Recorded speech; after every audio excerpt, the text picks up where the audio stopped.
ഹരേ കൃഷ്ണ കൃഷ്ണ കൃഷ്ണ ഹരേ ഹരേ ഹരേ രാമ രാമ രാമ ഹരേ ഹരേ ഹരേ കൃഷ്ണ കൃഷ്ണ കൃഷ്ണ കൃഷ്ണ ഹരേ ഹരേ ഹരേ രാമ രാമ രാമ രാമ ഹരേ ഹരേ ഹരേ കൃഷ്ണ കൃഷ്ണ കൃഷ്ണ ഹരേ ഹരേ ഹരേ രാമ രാമ രാമ ഹരേ ഹരേ ഹരേ കൃഷ്ണ കൃഷ്ണ കൃഷ്ണ ഹരേ ഹരേ ഹരേ രാമ രാമ ഹരേ ഹരേ ഹരേ കൃഷ്ണ കൃഷ്ണ കൃഷ്ണ ഹരേ ഹരേ ഹരേ രാമ രാമ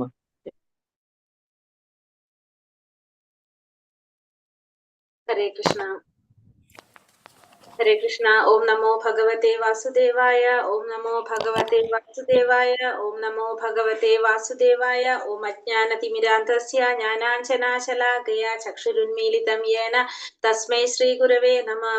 നമോ വിഷ്ണുപാദായ കൃഷ്ണപ്രേഷ്ഠായ ഭൂതലേ ശ്രീമതേ ഭക്തിവേദാന്ത സ്വാമിനിധി നാമിനേ. നമസ്തേ സാരസ്വതേ ദേവേ ഗൗരവാണി പ്രചാരിണേ നിർവിശേഷ ശൂന്യവാദി പാശ്ചാത്യ ദേശധാരിണേ.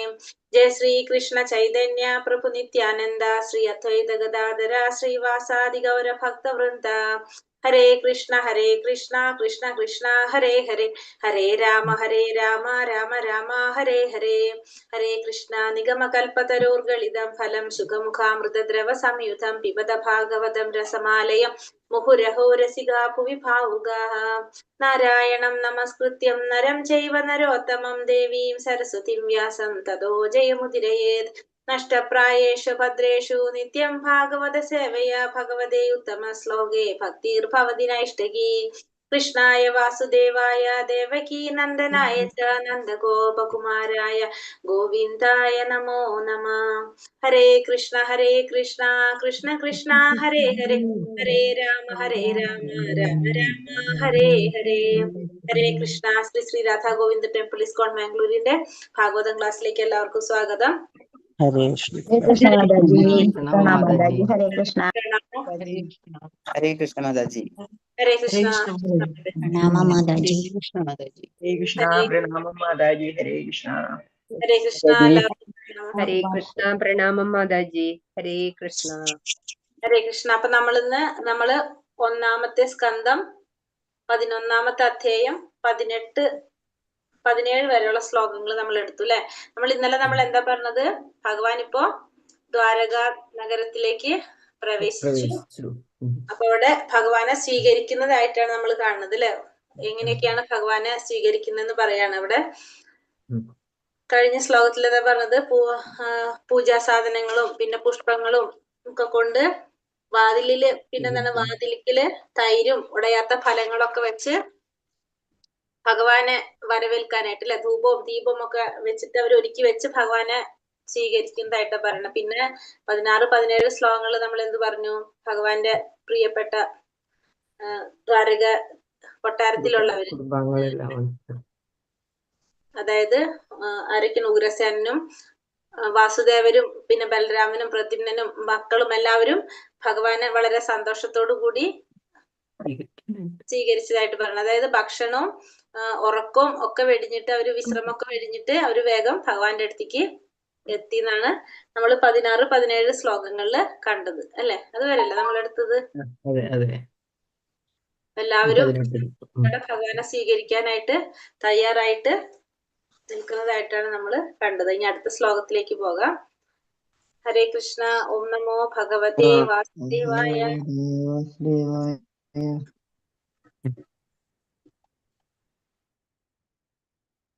ശ്ലോകം 18. വാരണേന്ദ്രം പുരസ്കൃത്യ ബ്രഹ്മണേ സുസുമംഗളൈ ശംഖതുര്യാനിനാദേന ബ്രഹ്മഘോഷേണ ചാതൃതഃ പ്രത്യുജഗ്മുരഥൈർഹൃഷ്ട പ്രണയാകദ സാധസഃ. വാരണേന്ദ്രം പുരസ്കൃത്യ ബ്രാഹ്മണൈ സസുമംഗളൈ ശംഖതുര്യാനിനാദേന ബ്രഹ്മഘോഷേണ ചാതൃതഃ പ്രത്യുജഗ്മുരഥൈർഹൃഷ്ട പ്രണയാകദ സാധസഃ. ഹരേ കൃഷ്ണ. ചൊല്ലിക്കോളൂ. കൃഷ്ണ നമോ ഭഗവതേ വാസുദേവായ കാരുണ്യേന്ദ്രം പുരസ്കൃത്യ ഭരണേന്ദ്രം ബ്രഹ്മണേ മരണേന്ദ്രം ബ്രാഹ്മണേ സുസുമംഗളേ തുല്യനാദേന ഘോഷേണ ജാഗൃത മഘോഷേണ ജാഗൃതാ ഭരണേന്ദ്രം പുരസ്കൃത്യ ഭരണേന്ദ്രം സുസുമംഗളേ തുല്യനാദേന ബ്രഹ്മപുരീം ജാഗൃതാഃ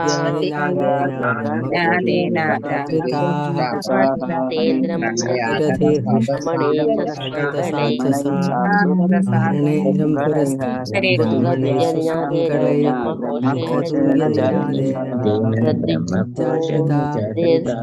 ബ്രഹ്മണേ സുസുമംഗളേ വാരണേന്ദ്രം ശുഭ ദൗത്യത്തിൽ ഏർപ്പെട്ടിരിക്കുന്ന ആനകൾ പുരസ്കൃത്യ മുമ്പിൽ നിയോഗിച്ച് ബ്രാഹ്മണരാൽ സുമംഗളൈ എല്ലാ ശുഭ സംശയങ്ങളോടൊപ്പം ശംഖ് തുര്യ കാഹളം നിനാദേന ശബ്ദത്താൽ ബ്രഹ്മഘോഷേണ വേദമന്ത്രങ്ങൾ ഉരുവിട്ടുകൊണ്ട് ആദൃത പ്രകീർത്തിച്ചു പ്രതി നേർക്ക് ഉജ്ജഗ്മു അതിശീഘ്രം ഗമിച്ചു രഥങ്ങളിൽ ഹൃഷ്ട സാമോദത്തോടെ പ്രണയാഗത സ്നേഹസാന്ദ്രമായ സാധുസ സർവാദരങ്ങളോടെ വിവർത്തനം ഭാവാർത്ഥം ശ്രീല പ്രഭുപാദിക്ക് പൂക്കളും മറ്റു മംഗള വസ്തുക്കളും വഹിക്കുന്ന ബ്രാഹ്മണരോടൊപ്പം അവർ രഥങ്ങളിൽ തിടുക്കത്തിൽ ഭഗവാന്റെ അടുക്കിലേക്ക് ഗമിച്ചു. അവരുടെ മുമ്പിൽ സൗഭാഗ്യ സൂചകങ്ങളായ ആനകൾ ഉണ്ടായിരുന്നു. ശംഖൂതുകയും കാഹളങ്ങൾ മുഴക്കുകയും വേദമന്ത്രങ്ങൾ ഉരുവിടുകയും ചെയ്തിരുന്നു. അപ്രകാരം സ്നേഹസാദരമായ ആദരവ് അവർ പ്രകടിപ്പിച്ചു. ഇപ്പൊ കഴിഞ്ഞ ശ്ലോകത്തിൽ നമ്മൾ കണ്ടത് ഭഗവാന്റെ മക്കളും പിന്നെ അച്ഛനും എല്ലാവരും ഭഗവാനെ വരവേൽക്കാനായിട്ട് വിശ്രമവും ഒന്നുമില്ലാതെ ഇരിപ്പിടവും വിശ്രമവും ഭക്ഷണവും ഒക്കെ ഉപേക്ഷിച്ചതായിട്ടാണ് പറഞ്ഞത് അല്ലെ. ഭഗവാന്റെ മക്കളെ കുറിച്ച് പറഞ്ഞിട്ടുണ്ടായിരുന്നു. അതുപോലെ തന്നെ വാസുദേവരും അക്രൂരനും ഉഗ്രസേനനും പിന്നെ ബലരാമനും പ്രദ്യുമ്നനും ചാരുദേഷനും ജാമ്പവതിയുടെ മകനായിട്ടുള്ള സാമ്പനും ഇവരൊക്കെ സന്തോഷം കൊണ്ട് വിശ്രമവും ഇരിപ്പിടവും ഭക്ഷണമൊക്കെ ഉപേക്ഷിച്ചു എന്ന് പറഞ്ഞു. അപ്പൊ അവരെല്ലാവരും എന്താ ചെയ്തത്?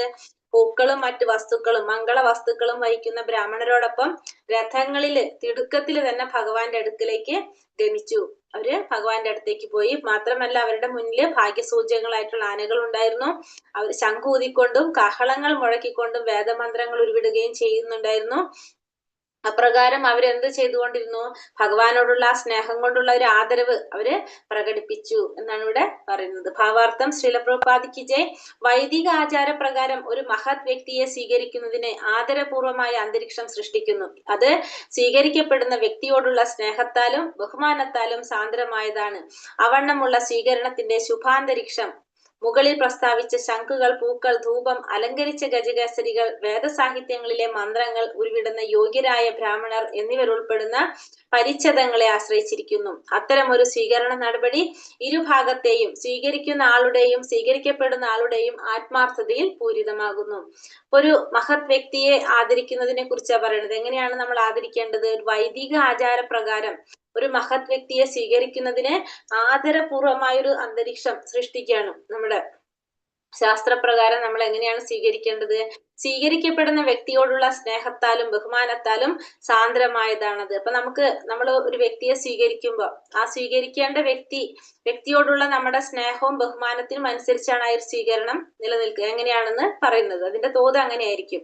അവണ്ണമുള്ള സ്വീകരണത്തിന്റെ ശുഭാന്തരീക്ഷം എങ്ങനെയാണ് പറഞ്ഞത്? മുകളിൽ പ്രസ്താവിച്ച പോലെ ശംഖുകള്, പൂക്കൾ, ധൂപം, അലങ്കരിച്ച ഗജകേസരികൾ, വേദസാഹിത്യങ്ങളിലെ മന്ത്രങ്ങൾ ഉരുവിടുന്ന യോഗ്യരായ ബ്രാഹ്മണർ എന്നിവർ ഉൾപ്പെടുന്ന പരിച്ഛദങ്ങളെ ആശ്രയിച്ചിരിക്കുന്നു. അപ്പോ നല്ലൊരു സ്വീകരണം അല്ലെങ്കിൽ എന്താ പറയാ അത്തരത്തില് സ്നേഹസാന്ദ്രമായ ബഹുമാനത്താലുള്ളൊരു സ്വീകരണം എന്ന് പറയുന്നത് ശംഖുകള്, പൂക്കള്, ധൂപം, അലങ്കരിച്ച ഗജകേസരികള്, വേദസാഹിത്യങ്ങളിലെ മന്ത്രങ്ങള് ഉരുവിടുന്ന ബ്രാഹ്മണര് ഇത്തരം കാര്യങ്ങളിലൊക്കെ ഒരു ആശ്രയിച്ചാണ് ഇതിരിക്കുന്നത്. അത്തരം ഒരു സ്വീകരണ നടപടി ഇരുഭാഗത്തെയും അതായത് സ്വീകരിക്കപ്പെടുന്ന വ്യക്തിയെയും സ്വീകരിക്കുന്ന ആളുടെയും ആത്മാർത്ഥതയിൽ പൂരിതമാകുന്നു. അപ്പൊ അവര് തമ്മിലുള്ള ആ ഒരു ബന്ധത്തിനനുസരിച്ചാണ് ആ സ്വീകരണത്തിന്റെ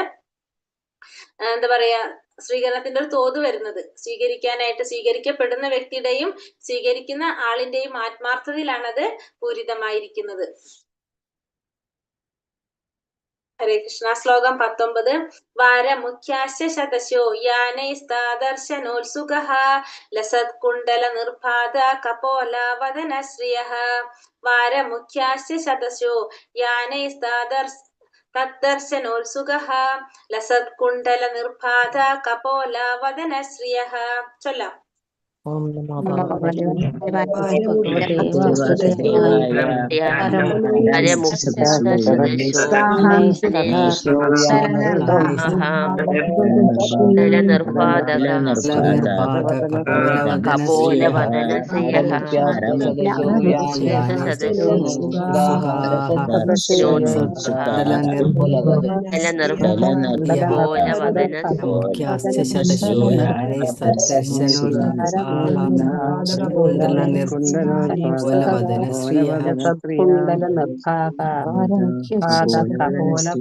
ശ്രിയഃ.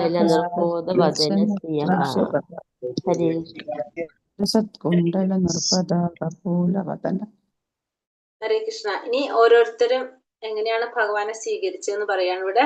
വാരമുഖ്യ അറിയപ്പെടുന്ന വേശികൾ, ശതശ നൂറുകണക്കിന്, യാനൈ വാഹനങ്ങളിൽ, തത് ദർശന അദ്ദേഹത്തെ ശ്രീകൃഷ്ണ ഭഗവാനെ സന്ദർശിക്കാനായി, ഉത്സുക അത്യധികം ഉത്സുകരായ, ലസ തൂക്കിയിട്ടിരിക്കുന്ന, കുണ്ഠല കർണകുണ്ഠലങ്ങൾ, നിർഭാത കണ്ണഞ്ചിപ്പിക്കുന്ന, കപോല നെറ്റി, വദന വദനം, ശ്രീയ സൗന്ദര്യം. വിവർത്തനം ഭാവാർത്ഥം ശ്രീല പ്രഭുപാദ് കി ജയ്. ഇവിടെ ആദ്യം നമ്മൾ കണ്ടത് ഇപ്പോ കൊട്ടാരത്തിലുള്ളവരിൽ ഭഗവാന്റെ മക്കളും എല്ലാവരും എങ്ങനെയാണ് ഭഗവാനെ സ്നേഹാദരവോടുകൂടി ഭഗവാനോടുള്ള സ്നേഹം പ്രകടിപ്പിച്ചെന്ന് പറയാണ്. ഇനി അടുത്ത ആരെ കുറിച്ച് പറയണത്, അതേ സമയം തന്നെ നൂറുകണക്കിന് പേരുകേട്ട വേശികൾ വിവിധ വാഹനങ്ങളിൽ മുന്നോട്ട് പോകുവാൻ തുടങ്ങി. അവരെല്ലാവരും ഭഗവാനെ ദർശിക്കുവാൻ അത്യുത്സുകരായിരുന്നു. അവരുടെ സുന്ദരമായ വദനങ്ങൾ കണ്ണഞ്ചിപ്പിക്കുന്ന കുണ്ഡലങ്ങളാൽ അലങ്കരിക്കപ്പെട്ടിരുന്നു. അവ അവരുടെ നെറ്റിയുടെ സൗന്ദര്യം വർദ്ധിപ്പിച്ചു. ഇനി എന്താ പറയാ, ദ്വാരകാപുരിയിലുള്ള പേരുകേട്ട വേശികളെ കുറിച്ചാണ് പറയുന്നത്. അവരും എന്താണ് പറഞ്ഞത്, വാഹനങ്ങളിൽ മുന്നോട്ട് പോകാനായിട്ട് തുടങ്ങി. ഭഗവാനെ ദർശിക്കാനുള്ള അത്യുത്സാഹം കൊണ്ട് അവരും മുന്നോട്ട് പോകാനായിട്ട് തുടങ്ങി. അവരുടെ സുന്ദരമായ വദനങ്ങൾ കണ്ണഞ്ചിപ്പിക്കുന്ന കുണ്ഡലങ്ങളാൽ അലങ്കരിക്കപ്പെട്ടിരുന്നു. അത് അവരുടെ സൗന്ദര്യം വർദ്ധിപ്പിച്ചു. ഭാവാർത്ഥം ശ്രീല പ്രഭുപാദ് കി ജയ്. ഭഗവാന്റെ ഭക്തകളാണെങ്കിൽ വേശികളെ പോലും നാം വെറുക്കേണ്ടതില്ല. ഇന്നും ഭാരതത്തിന്റെ മഹാനഗരങ്ങളിൽ ഭഗവാന്റെ ആത്മാർത്ഥ ഭക്തരായ നിരവധി വേശികളുണ്ട്. സാഹചര്യങ്ങളുടെ സമ്മർദ്ദ നിമിത്തം ഒരു പക്ഷേ സമൂഹത്തിൽ അത്ര മാന്യത കൽപ്പിക്കപ്പെടാത്ത തൊഴിൽ ഏർപ്പെടേണ്ടതായി വന്നേക്കാം. എന്നാൽ അത് ഭഗവത് ഭക്തിയുടെ സേവന നിർവഹണത്തിന് പ്രതിബന്ധമാകുന്നില്ല. ഏതു സാഹചര്യത്തിലായാലും ഭഗവത് ഭക്തിയുടെ സേവനം പ്രതിരോധ്യമാകുന്നു. അക്കാലത്തും, അതായത് 5000 വർഷങ്ങൾക്ക് മുമ്പും ശ്രീകൃഷ്ണ ഭഗവാൻ വസിച്ചിരുന്ന ദ്വാരക പോലുള്ള നഗരത്തിലും വേശ്യകൾ ഉണ്ടായിരുന്നുവെന്ന് ഇതിൽ നിന്നും മനസ്സിലാകുന്നു. ഇവിടെ പറയുന്നത് ഭഗവാന്റെ ഭക്തന്മാരാണെങ്കിൽ വേശ്യകളെ പോലും നമ്മൾ എന്ത് ചെയ്യരുത്, വെറുക്കരുത് എന്നാണ് പറയുന്നത്. ഇന്നും ഭാരതത്തില് മഹാനഗരങ്ങളിൽ ഭഗവാന്റെ ആത്മാർത്ഥകളുള്ള പല നിരവധി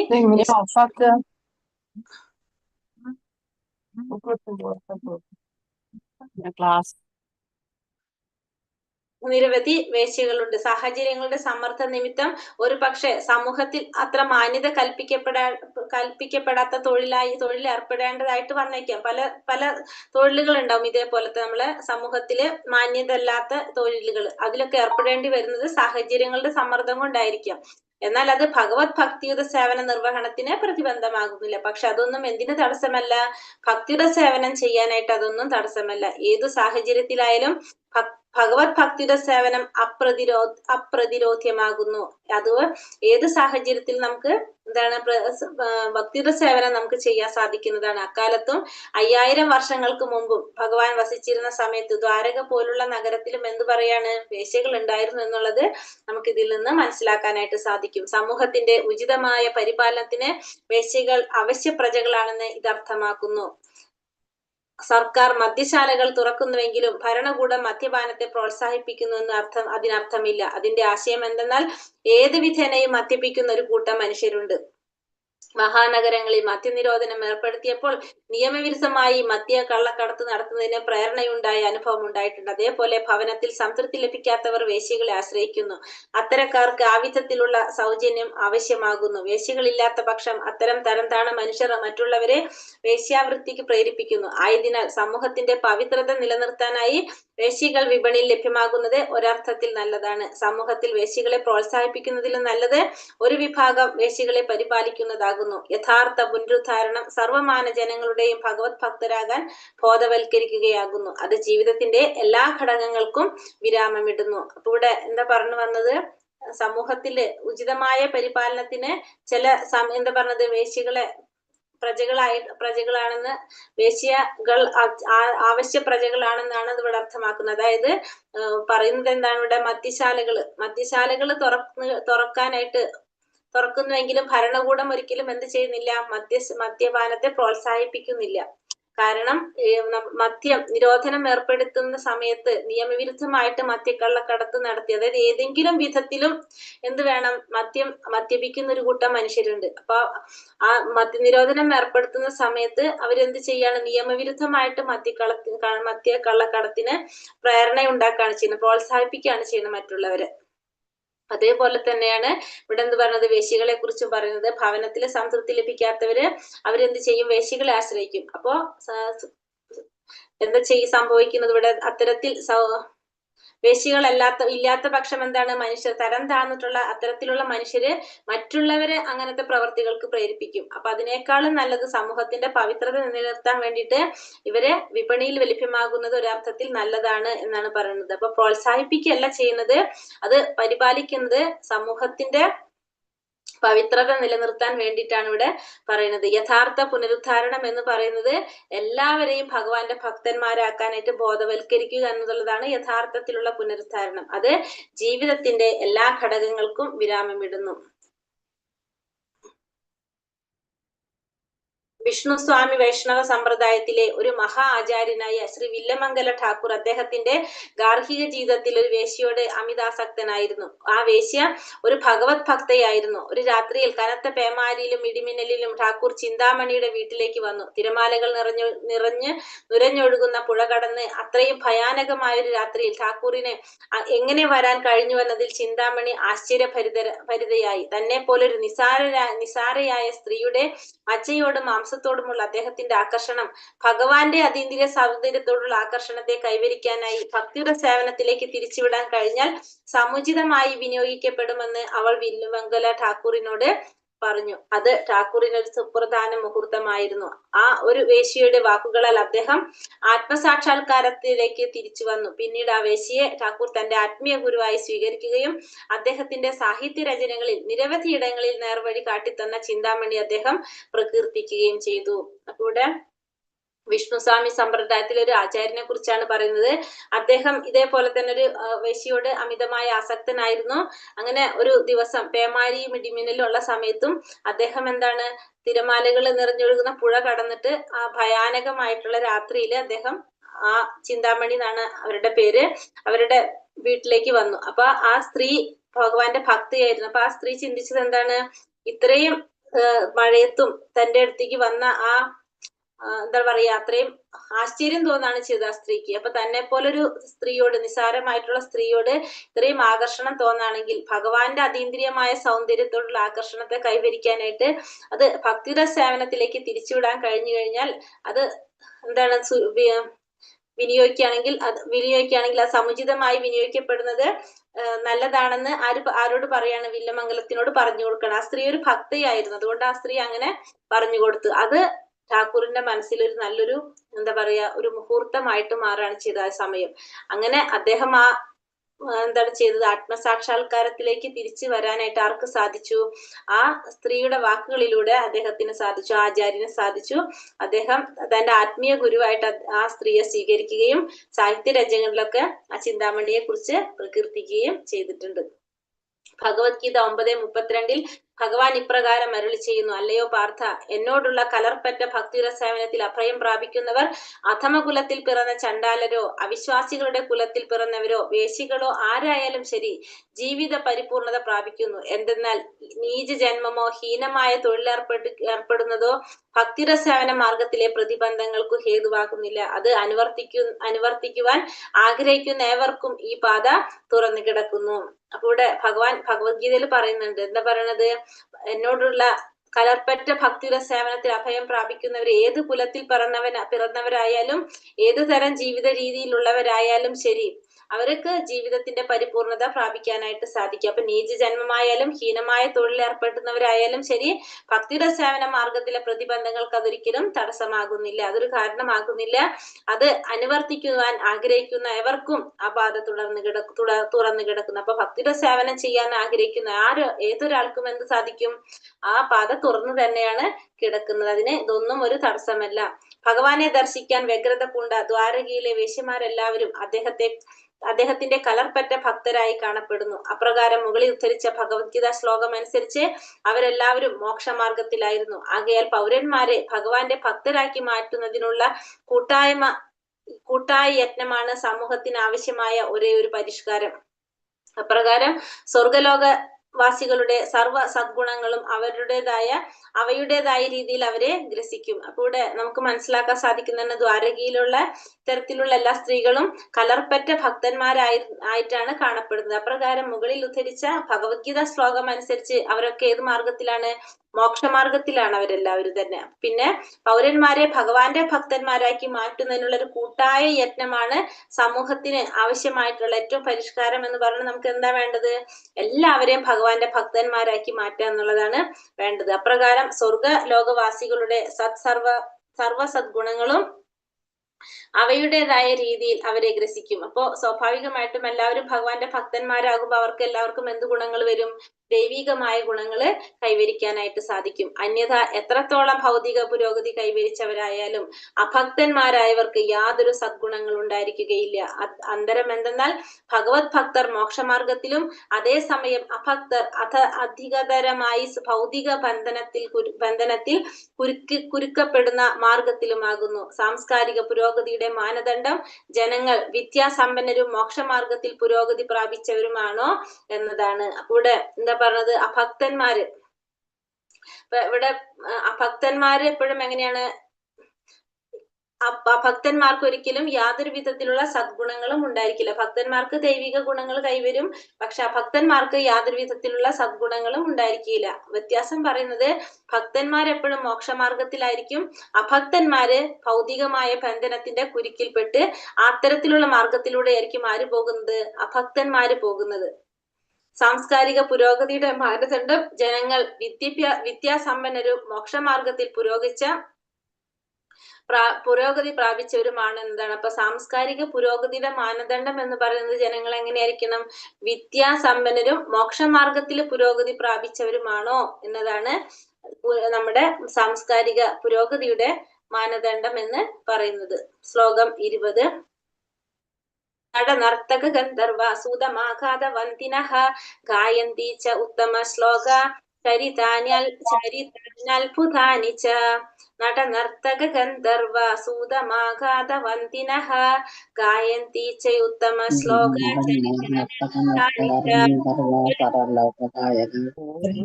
ഓം നമോ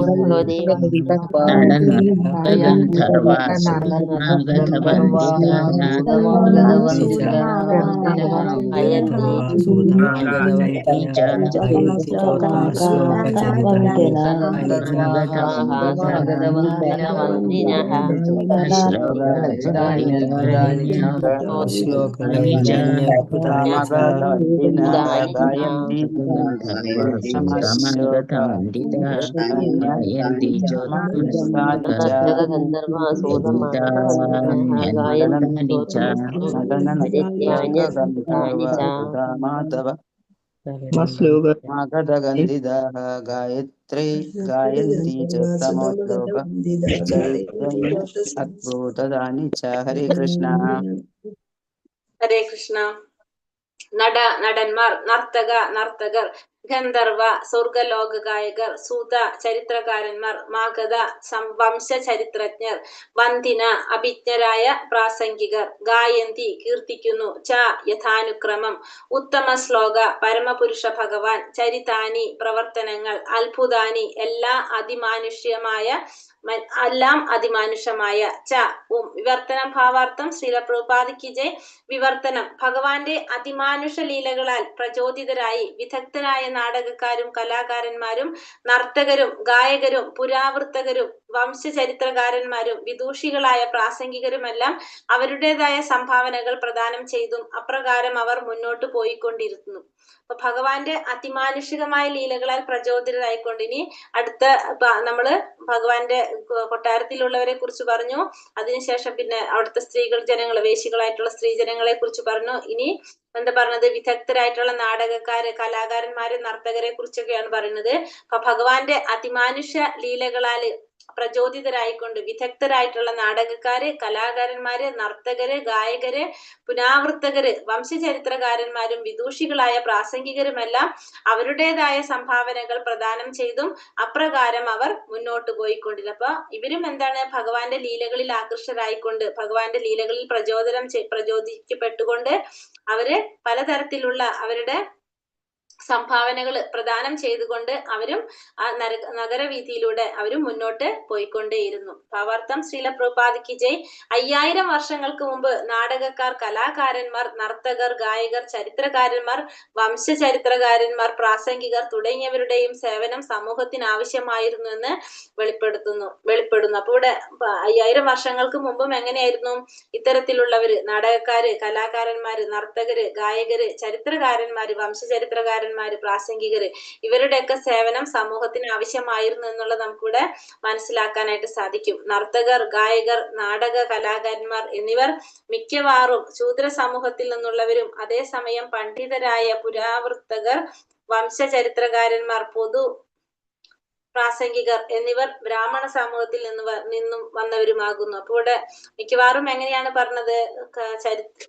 കലാകാരന്മാര്, ഗായകന്മാര്, നർത്തകര് ഇവരെല്ലാവരും ശൂദ്ര സമൂഹത്തിൽ നിന്നുള്ളവരായിരിക്കും.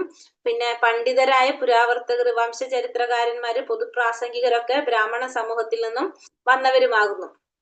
അവരെല്ലാവരും ഒരു പ്രത്യേക ജാതിയിൽ പെടുന്നവരും അതാത് കുടുംബങ്ങളിൽ അപ്രകാരം പരിശീലനം സിദ്ധിച്ചവരുമാകുന്നു. അത്തരം നാടകക്കാരും നർത്തകരും ഗായകരും പുനരാവൃത്തകരും വംശചരിത്രകാരന്മാരും പൊതുപ്രാസംഗികരും ഒക്കെ വ്യത്യസ്ത കാലങ്ങളിലെയും വിവിധ യുഗങ്ങളിലെയും ഭഗവാന്റെ അതിമാനുഷിക ലീലകളുടെ വിഷയത്തിൽ അവ ശ്രദ്ധ പതിപ്പിച്ചിരുന്നു. അല്ലാതെ സാധാരണ സംഭവങ്ങളിലല്ല. അവ കാലക്രമം അനുസരിച്ചുള്ളവയല്ല. എല്ലാ പുരാണങ്ങളും വ്യത്യസ്ത കാലങ്ങളിലും യുഗങ്ങളിലും വിവിധ ഗ്രഹങ്ങളിൽ ഭഗവാനുമായി മാത്രം ബന്ധപ്പെട്ട ചരിത്ര സത്യങ്ങളാകുന്നു. ആകയാൽ അവയിൽ കാലഗണനാപരമായ ക്രമം നമുക്ക് കണ്ടെത്തുവാനാകില്ല. ആയതിനാൽ ആധുനിക ചരിത്രകാരന്മാർക്ക് അവ തമ്മിൽ കൂട്ടിയോജിപ്പിക്കുന്ന കണ്ണി കണ്ടെത്താൻ കഴിയുന്നില്ല. അതിനാൽ പുരാണങ്ങളൊക്കെയും കാൽപ്പനിക കഥകൾ മാത്രമാണെന്ന് അവർ അനധികൃതമായി അഭിപ്രായപ്പെടുന്നു.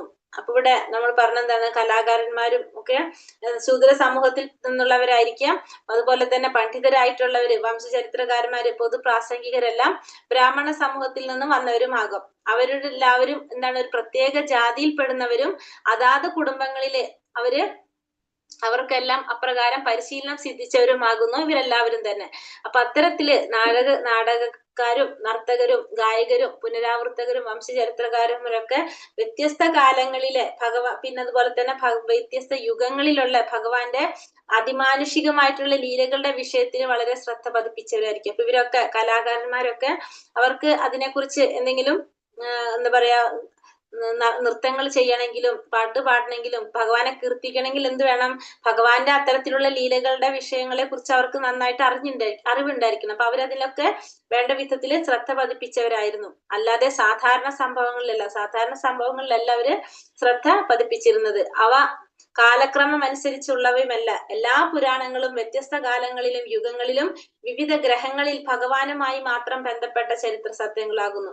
ഇതൊന്നും എങ്ങനെയായിരിക്കണമെന്നില്ല? കാലങ്ങളുടെ ക്രമത്തിനനുസരിച്ചായിരിക്കണം എന്നില്ല. അപ്പൊ എല്ലാ പുരാണങ്ങളിലായാലും പിന്നെ അതുപോലെ തന്നെ വ്യത്യസ്ത കാലങ്ങളിലും യുഗങ്ങളിലും വിവിധ ഗ്രഹങ്ങളിലും ഭഗവാനുമായിട്ട് മാത്രം ബന്ധപ്പെട്ട ചരിത്ര സത്യങ്ങളാണ് ഇതെല്ലാം. അതുകൊണ്ട് തന്നെ കാലഗണനാപരമായിട്ട് അതിന്റെ ക്രമം അനുസരിച്ച് നമുക്കതിനെ പറയാനായിട്ടോ കൂട്ടി യോജിപ്പിക്കാനോ നമുക്ക് സാധിക്കില്ല. അതിനാൽ പുരാണങ്ങളൊക്കെയും കാൽപ്പനിക കഥകളാണെന്ന് പറയുന്നത് അനധികൃതമായിട്ട് അഭിപ്രായപ്പെടുന്നതാണത് എന്ന് നമുക്ക് പറയാം. ഈ ആധുനിക കാലത്ത് പറയുന്നതൊക്കെ അനധികൃതമായിട്ടുള്ള അഭിപ്രായങ്ങളാണ് ഇതെല്ലാം. ഭാരതത്തിൽ 100 വർഷങ്ങൾക്ക് മുമ്പ് പോലും എല്ലാ നാടക അവതരണങ്ങളും പരമപുരുഷ ഭഗവാന്റെ അതിമാനുഷിക പ്രവർത്തനങ്ങളെ കേന്ദ്രീകരിച്ചായിരുന്നു. സാമാന്യ ജനങ്ങൾ ഈ നാടകങ്ങളാൽ അത്യന്തം വിനോദിച്ചിരുന്നു. മാത്രമല്ല യാത്രാ സംഘങ്ങൾ ഭഗവാന്റെ അതിമാനുഷിക ലീലകൾ വിസ്മയകരമായി അവതരിപ്പിച്ചിരുന്നു. അപ്രകാരം വിദ്യാഭ്യാസ യോഗ്യതകളിൽ ഗണ്യമായ അഭാവം ഉണ്ടായിരുന്നാലും അജ്ഞരായ കർഷകർ പോലും വേദവിജ്ഞാനത്തിൽ പങ്കാളികളായി തീരുന്നു. ആയതിനാൽ വിദഗ്ധ നാടക നടന്മാരും നർത്തകരും ഗായകരും പ്രാസംഗികരും ഒക്കെ സാമാന്യ ജനങ്ങളുടെ ആത്മീയ ജ്ഞാനോദ്ദീപനത്തിന് ആവശ്യമാണ്. ഇവിടെ എന്താ പറഞ്ഞു വരുന്നത്? ഭാരതത്തിൽ 100 വർഷങ്ങൾക്ക് മുമ്പ് പോലും എല്ലാ നാടക അവതരണങ്ങളും ഭഗവാന്റെ അതിമാനുഷിക പ്രവർത്തനങ്ങളെ കേന്ദ്രീകരിച്ചിട്ടുള്ളതായിരുന്നു. സാധാരണ ജനങ്ങള് എന്താണ് പറയുക, ഇത് വളരെയധികം വിനോദിച്ചിരുന്നതാണ് ഇതെല്ലാം കണ്ട്.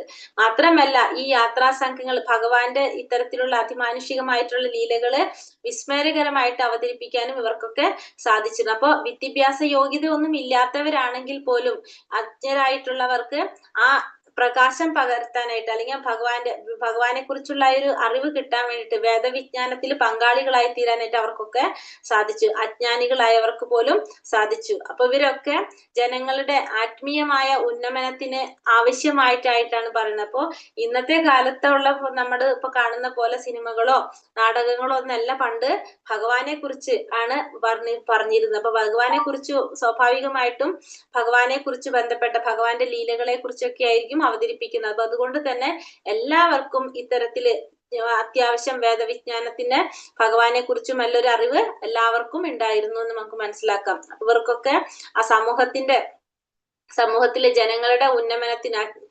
ആത്മസാക്ഷാത്കാരത്തിലേക്ക് നയിക്കാനായിട്ട് ഒരു പങ്ക് എല്ലാവർക്കും ഉണ്ടായിരുന്നു നമുക്ക് മനസ്സിലാക്കാൻ സാധിക്കും. വംശചരിത്രകാരന്മാർ ഒരു പ്രത്യേക കുലത്തിലെ മുഴുവൻ അനന്തരഗാമികളെ കുറിച്ചുള്ള പൂർണ്ണ വിവരം നൽകുന്നു. ഇപ്പോഴും ഭാരതത്തിലെ തീർത്ഥാടന കേന്ദ്രങ്ങളിലെ മാർഗോപദേഷ്ടാക്കൾ പുതുതായി വരുന്ന തീർത്ഥാടകർക്ക് വംശാവലിയെ കുറിച്ച് മുഴുവൻ വിവരണവും നൽകുന്നു. ഇത്തരം അത്ഭുതാവഹമായ പ്രവൃത്തി പലപ്പോഴും അവണ്ണമുള്ള പ്രധാന വിവരങ്ങൾ സ്വീകരിക്കുന്നതിനായി അധികം ഉപഭോക്താക്കളെ ആകർഷിക്കുന്നു. അപ്പൊ ഇവിടെ വംശചരിത്രകാരന്മാരൊക്കെ ഒരു പ്രത്യേക കുലത്തിലെ മുഴുവൻ അനന്തരഗാമികളെ കുറിച്ചുള്ള പൂർണ്ണ വിവരം നൽകുന്നു. അപ്പൊ ഇവരും എന്താണ് ഇതിനെ കുറിച്ചൊക്കെ നന്നാക്കി മനസ്സിലാക്കിയിട്ട് മറ്റുള്ളവർക്ക് ആ അത്തരത്തിലുള്ള വിവരങ്ങളെല്ലാം നൽകാനായിട്ട് ഈ ചരിത്രകാരന്മാർക്കെല്ലാം സാധിക്കും. ഇപ്പോഴും എന്താണ് നടക്കുന്നുണ്ട്, അത് തീർത്ഥാടന കേന്ദ്രങ്ങളില് മാർഗനിർദ്ദേശം നൽകുന്ന വ്യക്തികള് പുതുതായിട്ട് വരുന്നവർക്ക് ആ വംശാവലിയെ കുറിച്ചുള്ള മുഴുവൻ വിവരങ്ങളും നൽകുന്നുണ്ട്. ഇത്തരത്തില് അത്ഭുതാവഹമായ പ്രവൃത്തി പലപ്പോഴും പ്രധാന വിവരങ്ങൾ സ്വീകരിക്കുന്നതിനായിട്ട് അധികം ഉപഭോക്താക്കളെ ആകർഷിക്കുന്നതായിട്ടും കാണുന്നുണ്ട്. അപ്പോ സമൂഹത്തിലുള്ള ആളുകൾക്ക് അജ്ഞാനത്തിൽ നിന്ന് മാറ്റാൻ, അത് വേദവിജ്ഞാനത്തിൽ പങ്കാളികളാകാനൊക്കെ ആരെ കൊണ്ട് സാധിച്ചിരുന്നു? ആ സമയത്ത് ഉള്ള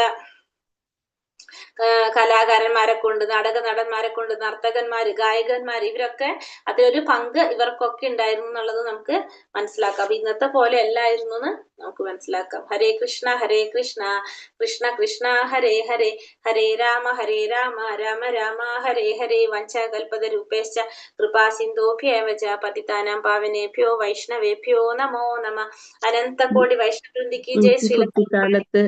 കുട്ടിക്കാലത്ത് ഒരു നാടകം കണ്ട ഓർമ്മ വരുന്ന, കുഞ്ഞായിരിക്കുമ്പോ എന്നെ മാർക്കാണ്ഡേയ ചരിതം അമ്പലത്തില് നാടകത്തിന് കൊണ്ടുപോയത്. മാർക്കാണ്ഡേയ ചരിതം മാർക്കാണ്ഡേയ ശിവനെ കിട്ടിയ ആയുസിന് വേണ്ടിയിട്ട് ശിവലിംഗം പോയി കെട്ടിപ്പിടിച്ചത്. നാടകം ഒരു അമ്പലത്തില് നാടകത്തിന് കൊണ്ടുപോയത് അമ്മയച്ചിന്. വളരെ നല്ലതായിട്ട് അത് മറക്കുകയില്ല ഒരിക്കലും. ഇന്നലെ 200 ചില്ലറ ഉണ്ടല്ലോ ആൾക്കാർ, മലയാളീസ്.